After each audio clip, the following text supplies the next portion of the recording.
இது நிச்சயமா விஜய் தரப்புக்கும் நமல் ராஜபக்சேக்கும் ஏதோ தொடர்பு இருக்கு. இலங்கை தமிழர்களை கொன்று குவித்த ராஜபக்சேவை பன்னாட்டு நீதிமன்றத்தில் நிறுத்துமாறு ஐநா அவையை வலியுறுத்த கையெழுத்து இயக்கம் நடத்தி வருகிறது.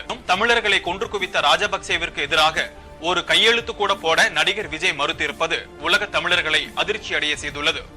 உதவித்தொகை வழங்கியவர்கள் திரு மன்சூர் அலிகான் 25,000, நடிகை பிரகதி 1000, நடிகை கௌதமி 1000, விஜேஸ் 500, ஆட்சி மனோரமா அவர்கள் 25,000, இளைய தளபதி விஜய் ரசிகர் மன்றத்தின் சார்பில் 500 ரூபாய், குட்டி பத்மினி 5000, இளைய தளபதி விஜய் ரசிகர் மன்றத்தின் சார்பில் 500 ரூபாய், விஜய் ரசிகர் மன்றத்தின் சார்பில் 500 ரூபாய்.